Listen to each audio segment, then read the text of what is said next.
It's an honor and a privilege to be here and to be part of this eminent panel of great visionary leaders and educationists.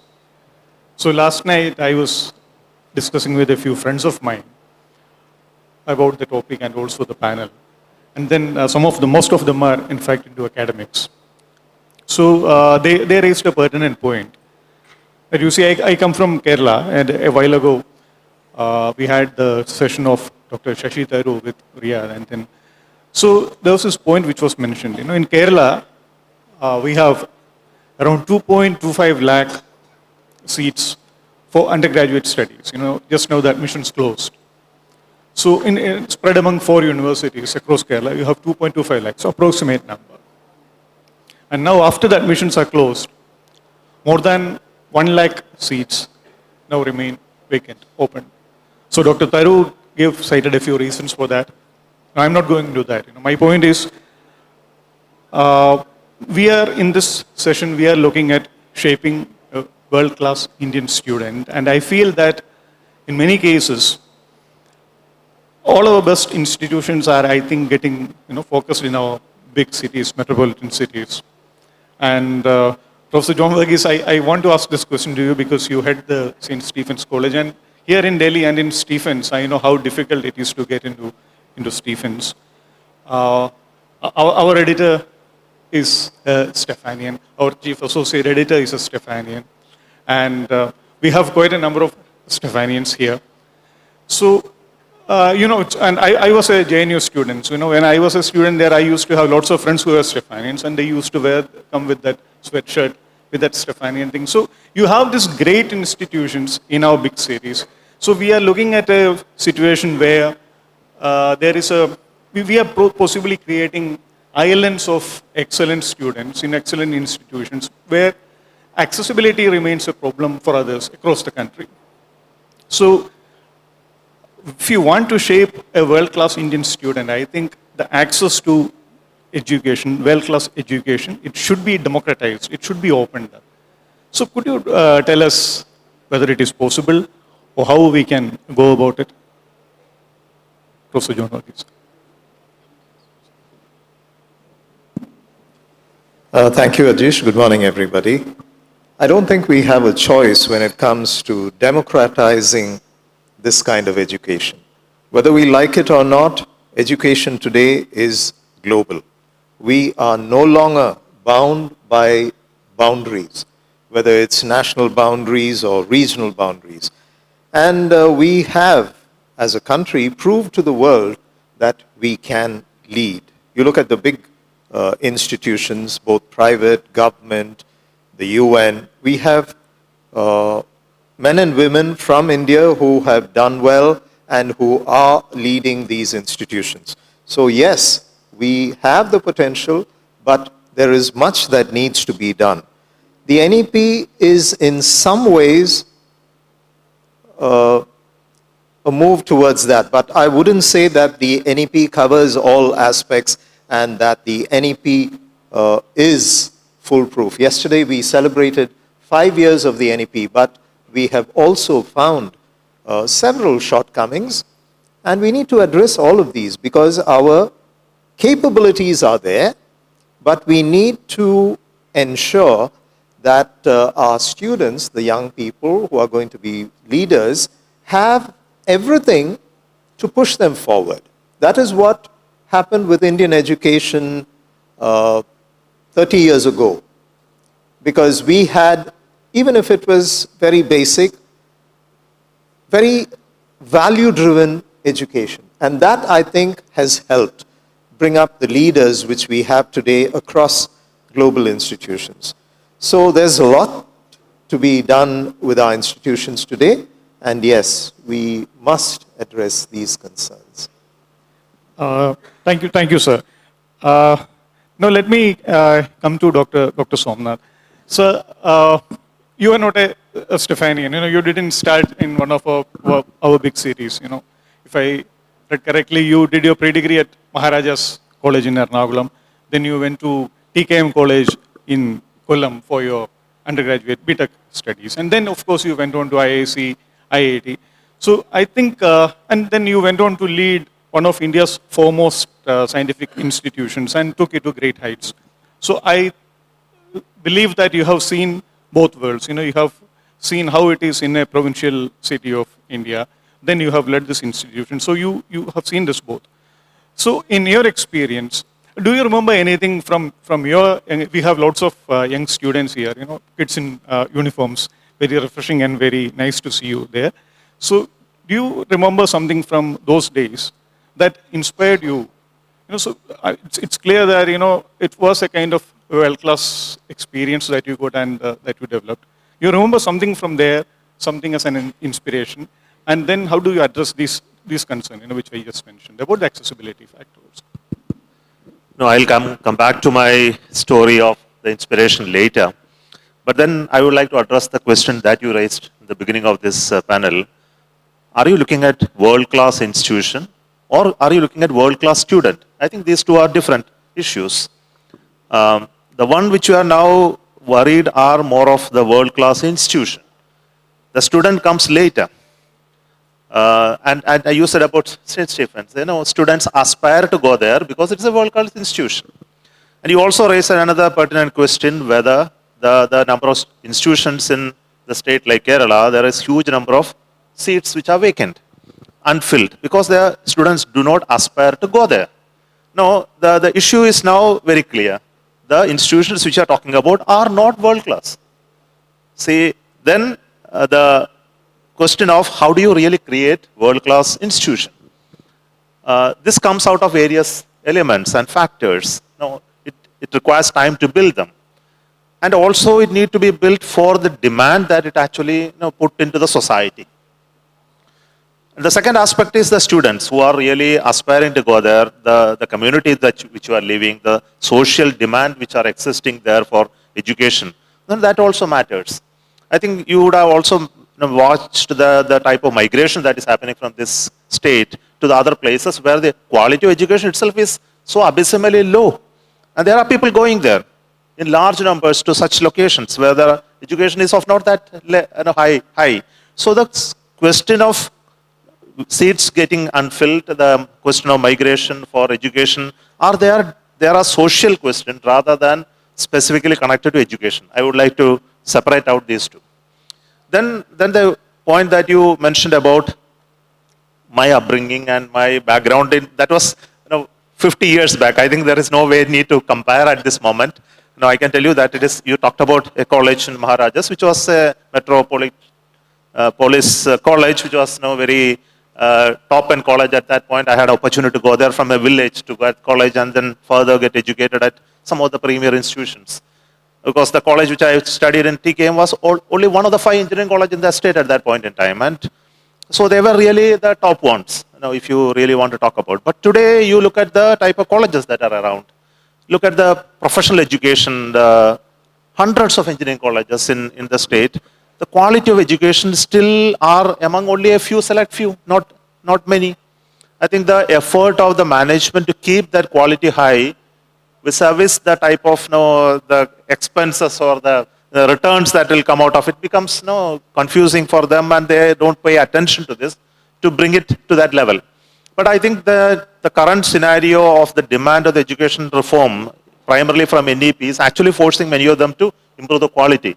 That unless you have a rate or a quality that is visible to the community, I think you may not get the right type of students to the college.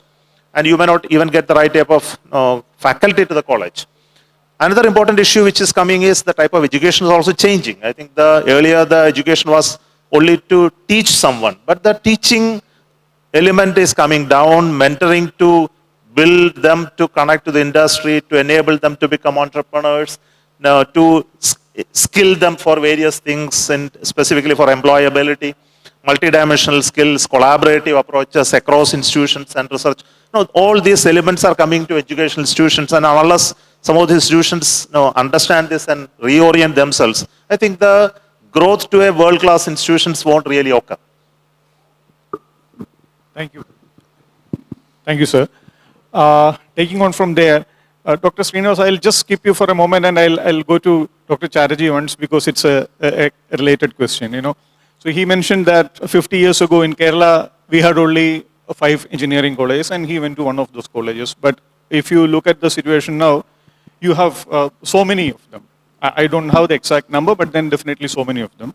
And neighboring states also much more in Tamil Nadu, in Karnataka. And then recent reports again indicate the same problem. So it's not a problem of just the arts and science colleges where a lack of seats are vacant there. Also in engineering colleges, I remember reading a report from Karnataka, this COMED engineering thing, and then 80% of the seats, they remain vacant across the state. I think this was last year's statistic. So we then get to a situation where earlier you did not have enough number of seats for the students to join. And now you have these numbers. And then in many cases, the numbers are going up because I think some of the regulatory bodies give permission to increase the number of seats. So it allows the universities and the engineering colleges to raise the number of seats. Some of the branches, they get more seats than many of your core engineering subjects, like your civil engineering or mechanical engineering. So some of these, find no takers. So there are colleges where no students actually come and join. So you have a different kind of a situation right now. So as a leading member of the engineering academic community, how would you balance these concerns? I would like to know from you. Good morning to all of you. Am I audible, the learned audience at the back? Yeah, thank you. Mr. Joy, I will tell you, you know how you define nervousness when Mr. Shashi Tharoor speaks on a stage and then you have to speak alongside Somnath sir, alongside such other dignitaries. This is how you define nervousness. Anyways, just to be a little bit of disclaimer, Mr. Joy, I don't know how, but from this side of the stage to that side of the stage, it is not quite audible. Like I could not really make what you were saying, could not really find out. I'm sure the audience is really enjoying and they're able to hear, but I was not really able to hear, but I could make out that you were asking questions on the number of seats which were not available at one point of time. Students wanted to take, but they did not get it. Now it's the other way around. The demand supply has changed. Number of seats are plenty, but there are less number of takers to particular seats in particular colleges or particular courses. Yes, that's a very big problem, and the colleges are really fighting it out. There are many colleges which are having maybe 10 seats and having 1,000 applications for that, whereas there are many colleges who are having maybe 100 seats and having less than 50 applications for that. So this is a challenge, but I would really say that that is where the question or the topic becomes very relevant. A good student of modern generation. Are the engineering colleges or the universities or the other colleges preparing the correct students of the generation, the students that the generation wants? Now, there has been a lot of hype on saying that keep developing skills. The colleges who can develop skills, they will get good students or they will do good. Now, first and foremost, how you define good over here, good student of today, of the generation. I would say the number one criteria of good is whether he is good for the society, a good human being. I would always say, yes, skill is very important, but skill without a good character is very dangerous. Think about a doctor, a very skillful doctor who is not having a good character. You can immediately relate, very dangerous for the society. Again, anything, a very good engineer, excellent in developing wonderful technical solutions, not a good human being. Very dangerous. It is very important for the colleges, the institutes to understand that we must develop good character alongside good skills. Now, next good, whether the industry thinks that the student is good or not. Are we developing students who are good for the industry? If he is skillful, then he is good for the industry. How skillful? Whether he is able to deliver from day one. Whether the industry is having to teach him for 6 months or maybe 1 year and then he starts delivering for the industry. No, he is not good for the industry. Good for the industry means he is ready to deliver from day one. We have to understand it is the world of AI, and two things are very, very important in that aspect. Number one, are you able to use AI in a good and an ethical way? How good a question you can ask to AI. That is a definition of good for the industries nowadays. Very simple, I'm putting it very simply. See, an industry is going to give a problem to a student. The student can answer that problem or get a solution to that problem. He might take 2 months or 3 months. It is obvious, whatever be the topic, whatever be the question, AI is going to answer it in few seconds. Question is how good a question you can ask to AI. That is the challenge of tomorrow. Tomorrow's challenge is how good you are depends on how good a question, how proper a question you can frame to AI, get the answer and deliver a solution, moderating it in your own way. Don't leave to what AI has actually answered to you. That is a definition of good for the industry. Next good for the country. I was having a very short, I will give you a small thing that happened 2 days back. One of my very networking friends from school, he's very, very networking. He came and met me and he started talking about many students here and there who are our friends. And I asked, what about him? What about her? What about she is doing? He said, okay, he is doing excellent. He's a wonderful doctor, wonderful cardiologist. I asked, okay, that's good for me. He's a good cardiologist. I will take his help when when I grow old, I don't have a problem. Then he said, okay, he's practicing in US. He says, okay, so it's not I'm not benefited that way. Next again I asked, what about him? Yes, he is also a very good doctor because I was in a medical class. So he is a very good doctor. He is orthopedic. Where is he practicing? He is practicing in the UK. Now the big problem is, see, if I'm not wrong, sir, you can clarify this. I got to understand that government spends around 30 lakh rupees per student per year in the aims. If I'm not wrong, I may be wrong with the figures, may not be exactly correct with the figures, around 30 lakh rupees per student per year in the aims, that is what I have heard. The problem is, if all the students, the best of students, the students who we know are the best students or the toppers in the class, they start practicing, or maybe going abroad, even if he's an engineer, doesn't matter, going abroad and start working there, how much the country is benefiting from them. It is important that you might have to stay abroad, but you also contribute for your country from there. If not, you can contribute from here.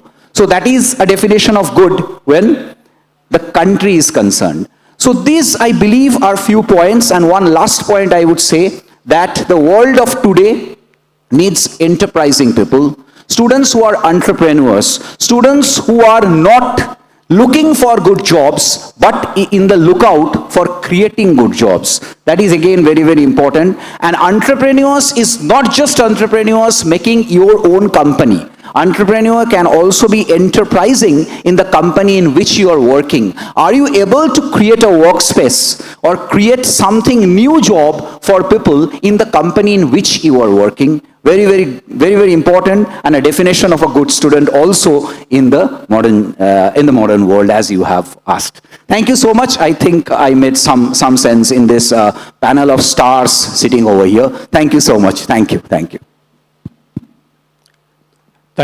Thank you so much. I hope I am audible now. Okay. So now let me come to Dr. Srinivas. You represent one of the most exclusive academic study domains in our country, the medical profession. So I was very, very happy to listen to you, just as you came in this morning, you're standing there and then you were chatting, you said you would prefer not to come to a five-star hotel like this for a conclave like this. And then you suggested that, we should come to AIMS. You are very happy to open up the space of AIMS so that you can have a more inclusive kind of a learning experience. So I think that was quite inspiring. So my question is also something connected to that to you. It's a difficult thing, but I just wanted to know, how can we make this exclusive medical education more inclusive, from your years of experience at AIMS. And it's again, one of the most exclusive institutions in India. So how we make this exclusive thing a more inclusive thing, and especially AIMS is a world-class institution, so we are training world-class students. So how can we, again, I would use the word democratize. What are your thoughts on this? Thank you. Good morning to all of you. First of all, our medical seats don't go waste. They are always filled up in this country. That's a good thing. And second thing is that we are definitely a world-class institution, at least AIMS New Delhi is. And we definitely make world-class students from the All India Institute of Medical Sciences. They are in the country, abroad also.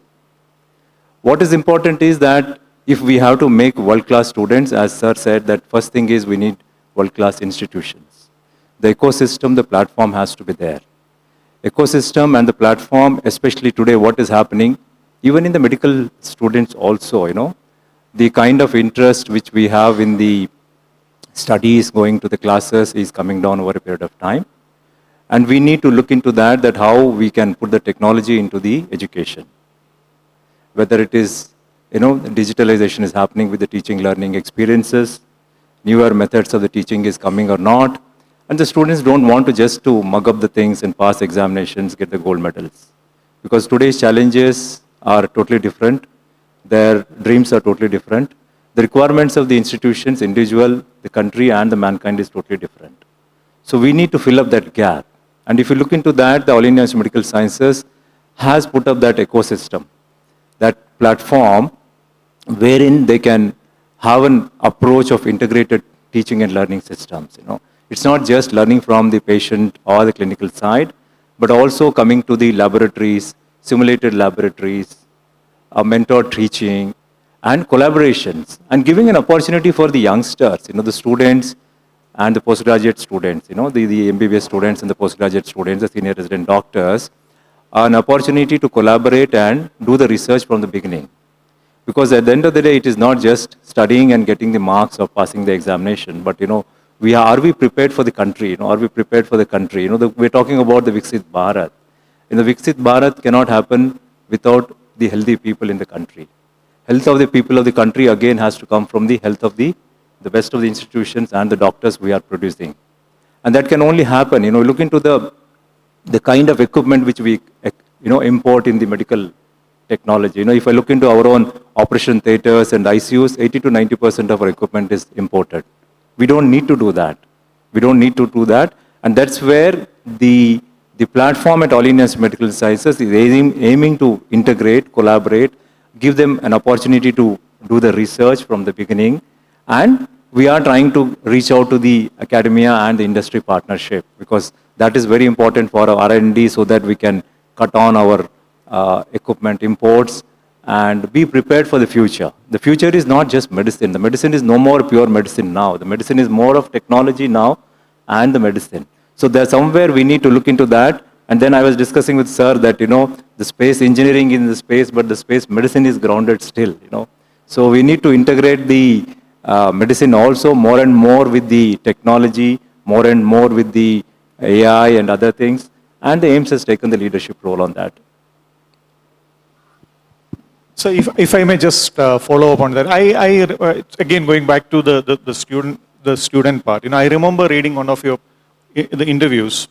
You spoke about some the undergraduate students. Once they start their MBBS course, they are then into a relentless pressure of finding a spot in a specialty program, and after that in a super specialty program. So many of the times the examination pressure, even for the budding doctors, that's still there. So in our academic system, is there a way out of this? What would you suggest? Because you said student doctors were sometimes missing from bedsides, where they should interact more with patients, that kind of thing is missing, something which used to happen in the past. So since our aim is, or the theme of the topic is world-class education, how is this thing affecting the quality of education? Is it some way affecting it? See, try to understand that, the generation Gen Z is here. Medicine is a beautiful subject. If you are interested in biology and medicine, it is not just the science, but also service component in this. So that is something which is there. And you talked about the undergraduate and the postgraduate ratios. Of late we have increased our postgraduate student, the numbers. Almost 2 million children are writing the examination for MBBS entrance examinations in the country. And then we have almost 700 plus medical institutions in our country. The competition is very high.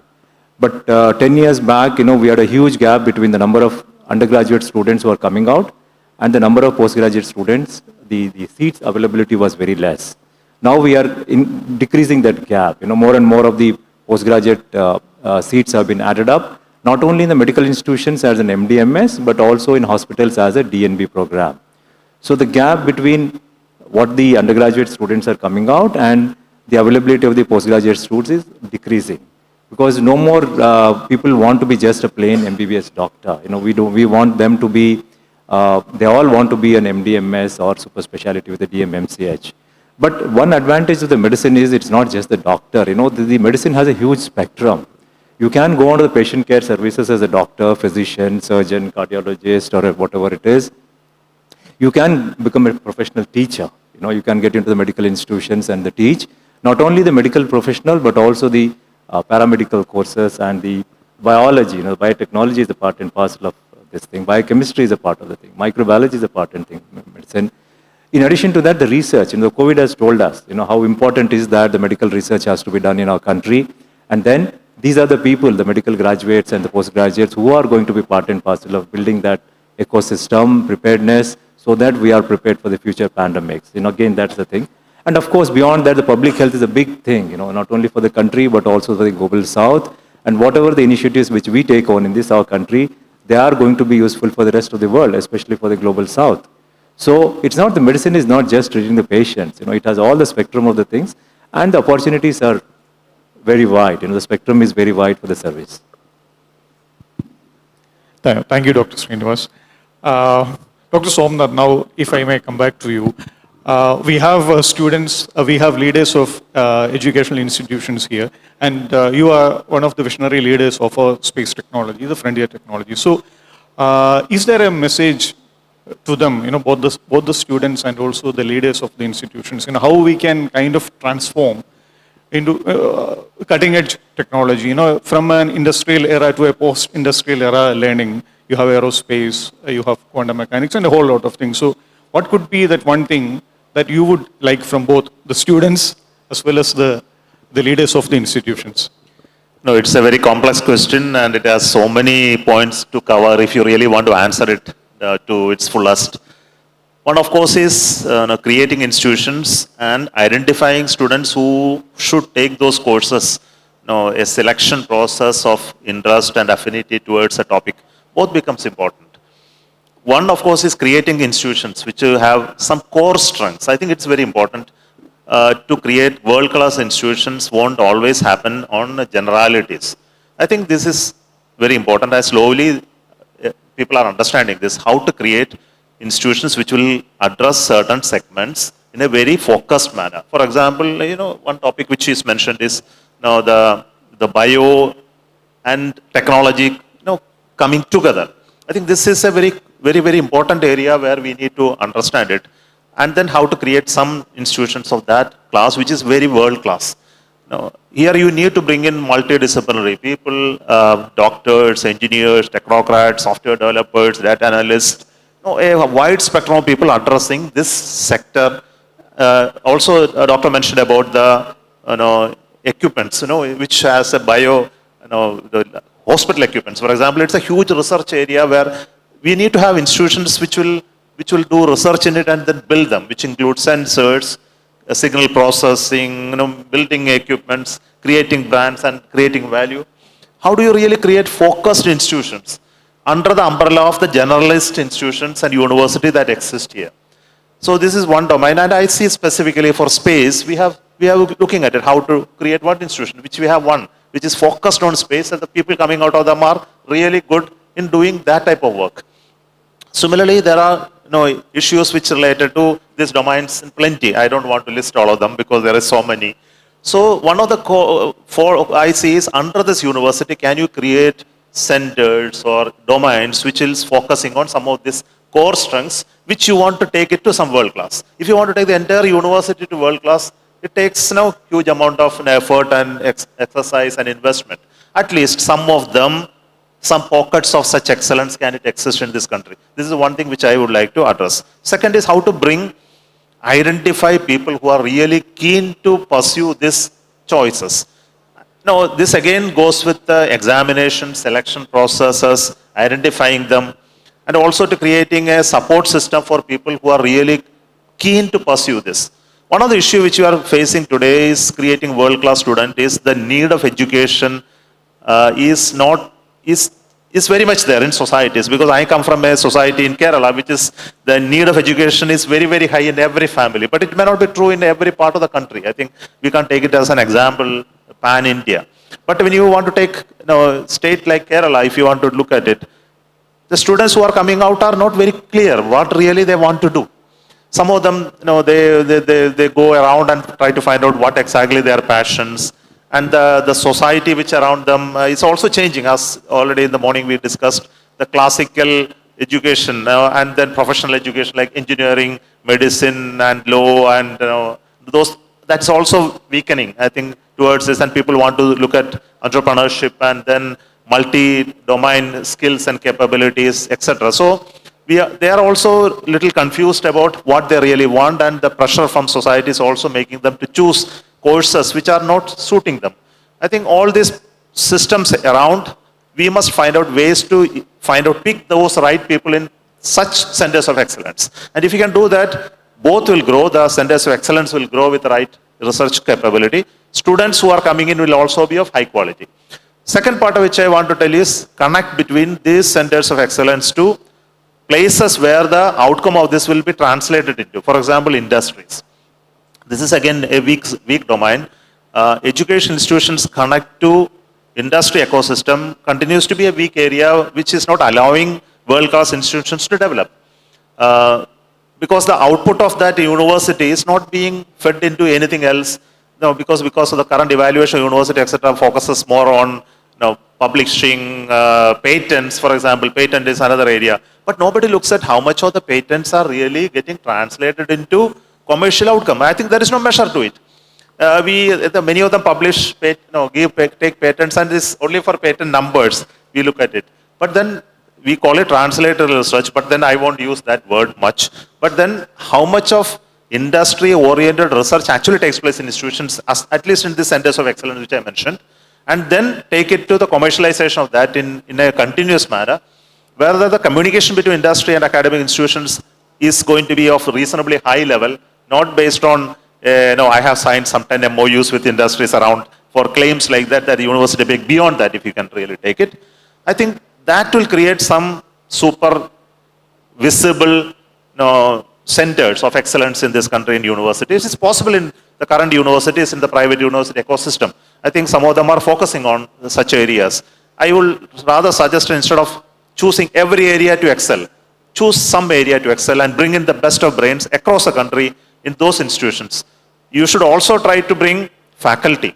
I think faculty is also an important issue, which with my little exposure to some of these universities, I can see the quality of the faculty is slowly and steadily improving across so many universities now. But we need to bring in such university people who will be able to contribute significantly, possibly from outside or some reputed areas. We should be able to bring them and give them an environment which is conducive for them to work, not really to showcase it as a place in terms of living standards, in terms of research capability, in terms of remuneration and living styles. Now, all this becomes important for faculty to come and work there. So if you make it as a general rule, it won't work. It will work only in select a few areas, which I believe the leaders of these universities who are here will be able to identify and create, and then take pride in it. I think that will spread across other domains over a period of time and create the name for the university. Thank you, Dr. Somnath. That was an excellent description of things that needs to be get done. Okay, so let me also ask, one quick question. We have discussed science and tech. Let me one moment, Professor John Verghese, get back to the future of liberal art education. It's also part of well-class education, and also the pure sciences. Pure sciences. Again, I think these are the two areas where I feel either it's getting neglected or there is not enough support from both parents and students for obviously valid reasons. So how is it going to be, in future? Because if you don't have enough students, good students, doing this liberal arts as well as pure science things, we need to educate our next generation of kids, the kids who start their school, to teach them all these subjects. You need trained people. Once you don't get enough qualified people to study these subjects, various reasons. I'm not saying that they don't have valid reasons of going for other more employable, more lucrative courses. But looking at the present situation in our country, how do you see it? The future of pure science courses and liberal arts courses. Thank you, Ajish. I'd like to make a few observations here. The University of Delhi is going to begin its academic year on the 1st of August. And one of the things we have observed over the past 3 years is that students increasingly are not opting for the pure sciences. And I'd also like to react to one statement which Dr. Somnath made, that some students are confused about which course they ought to pursue. But my own opinion, and it comes from having observed, interacted on a daily basis with children, young people, is that students are extremely aware of what they want to do. Students know what they want to do. Students are extremely adept at technology.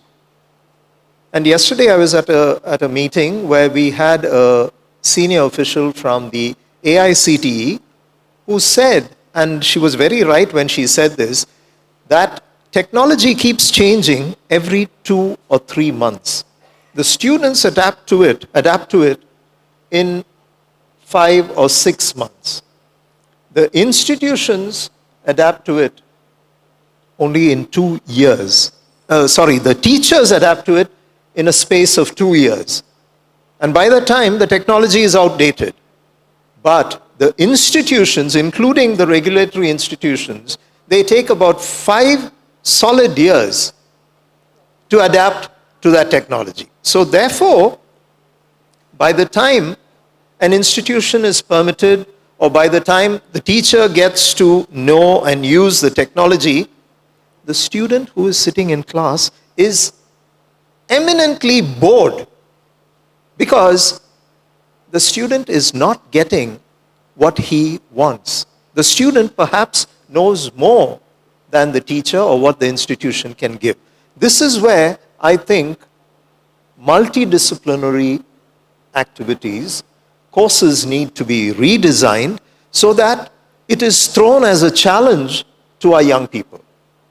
But if we need to throw it as a challenge to our young people, we also need teachers who are equipped to guide these children through these challenges. And so this old silo of the teacher sitting up there and the student sitting down below listening carefully to the teacher doesn't work anymore. They need to be partners and together discover. But the teacher should also know a little more so that he or she can guide the student in a better manner. So this is one thing I have experienced and seen, but it will also bring about democratization. Does that answer? Most of it, so you want to? No, I just want to respond to it in a slightly different. It may be true in the case of undergrads or at school level. This argument is valid, but it is not true in the case of institutions of higher learning. For example, IITs. I beg to differ with that. The professors are now reasonably of world class compared to the students who are coming in. That's why they are able to guide them and help them.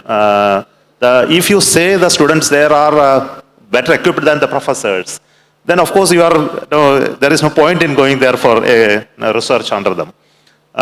So we are talking about universities, we are looking at research domain. But when you talk about domains like thinking about what is a course, choices which you are making, for example, at undergrad level, the professional courses or other courses which you want to choose, those state of mind of students is what I refer to in terms of confusion.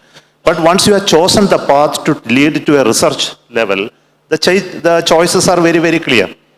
And the issue there is what I would like to address, because the institutions of higher learning is equally important. If you want to really create world-class institutions, we are not talking about world-class school. I think in my discussion, we are not discussing world-class school or world-class +2 level institution. We are talking about world-class research institutions where you are actually producing new knowledges and research outcome that actually influence society.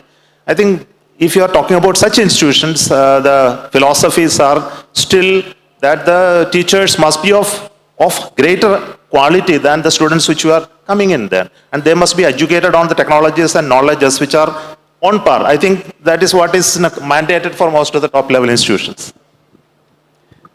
This is such a topic that, we can kind of discuss this. I mean, 1 hour, I think, is not really enough to kind of make sense of such a topic. But I think we should give an opportunity to some of our students or people gathered here. If you have any questions for our panelists, please ask them now.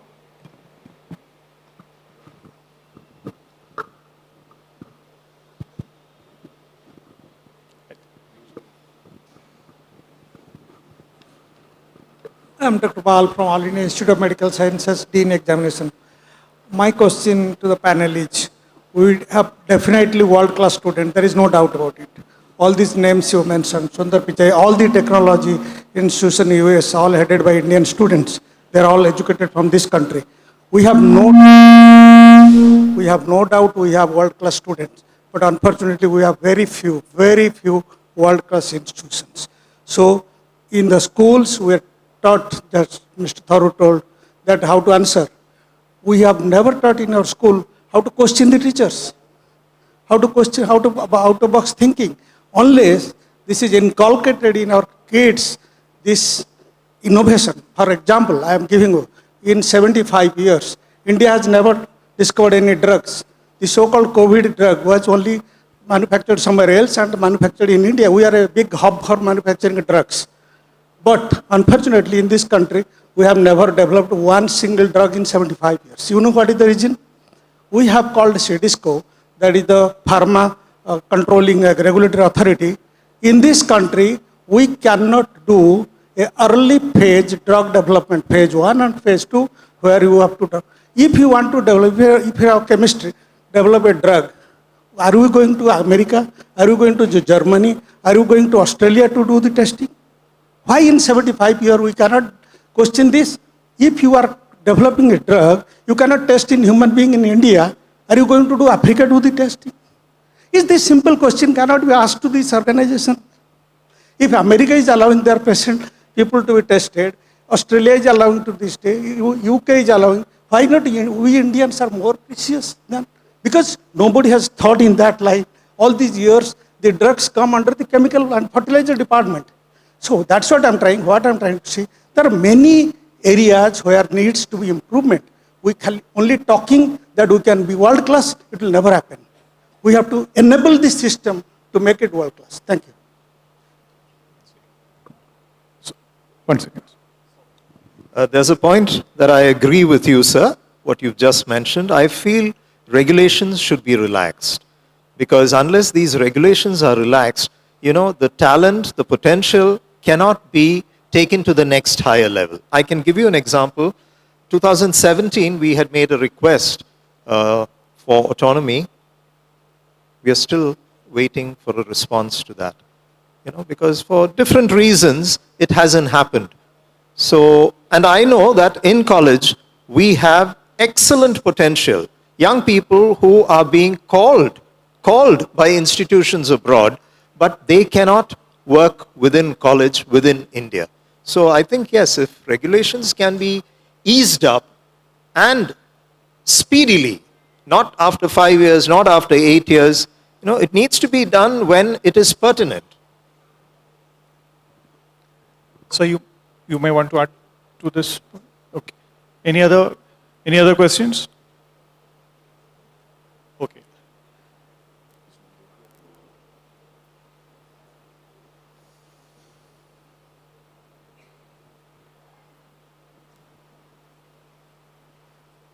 Good morning, the panel members and everyone present here. I'm the student of Notre Dame School, and my question to you all is, parents now have created a shell of overprotecting the child, and which has taken the opportunity to learn from the mistakes, from the failures. So how to break free from that?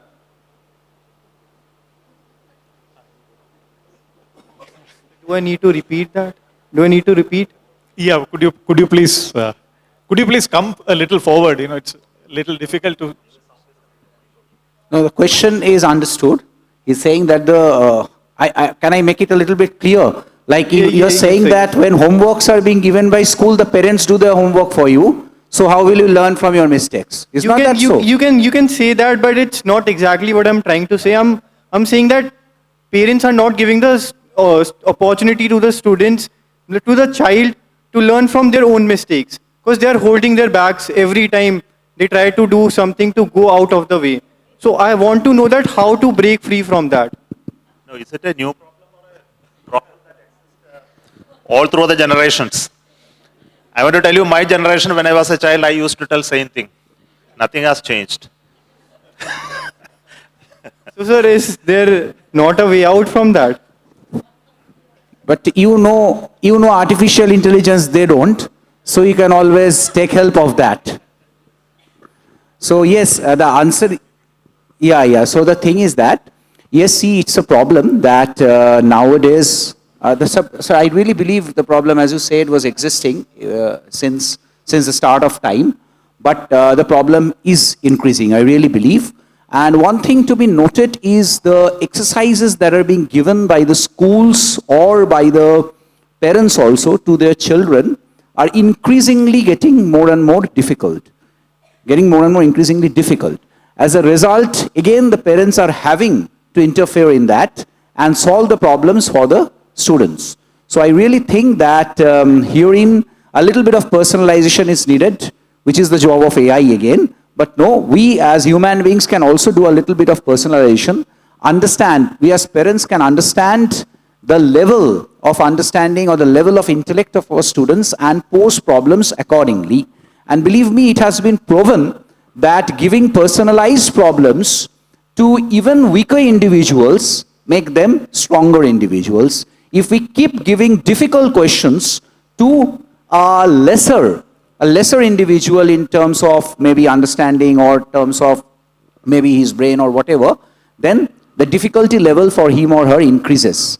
But personalized questions to the students, especially to the weaker individuals, help them develop better and become more successful. This has been very well proven. You can study that, you can just make a quick search in Google and study that research. It is very well documented. Thank you for the question. I just say that today you have more freedom because you have more spectrum of the things what you can do, and your parents are more giving you more freedom than what our parents have given to us. Can I ask a question? Just a quick one. So I am from IDP and we are global leaders in international education consultancy. So as you are all aware, that a lot of foreign institutions are coming in India, and as per the UGC's guideline, they are opening up their campuses in India. How do you, in your opinion, is it going to impact the quality of education or elevation of quality of education in India? And you've been talking about improving or creating world-class institutions. What do you see 5 years, 6 years, 10 years down the line? How is it going to have an impact on the quality of Indian education? Doctor, you want to take? I'm very keen on answering that question because I think it's a good move because we will be able to prove ourselves against international benchmarks. And we know that we are good, but it's good to take tests, to face the competition, and to go forward confidently. And I'm very sure that we will do extremely well. Thank you. I think we'll take one last question. Learning is supposed to be a joy. I think there must be a significant element of fun component in learning. I think all of us should endeavor to make this happen. Okay, then we can create world-class students. Thank you. I think that was more of a statement. That was a opinion. Yeah. So yes, that is what NEP has also focused on. It has always focused on learning and not teaching, because not all students learn by listening to the teachers. Many students learn by reading, many students learn by working, many students learn by creating, many students learn by teaching themselves. So yes, you're absolutely correct. We should focus more on learning rather than on teaching. And that is what all colleges should focus on doing. I think we are running short of time, so I'll conclude the session, and it has been a pleasure. And this is a topic, I think, which we can discuss extensively, but the time of this panel has ended. So let me extend my gratitude to all my panelists, Professor Somnath, Professor Srinivas, Dr. Chatterjee. Thank you so much. Thank you, the audience.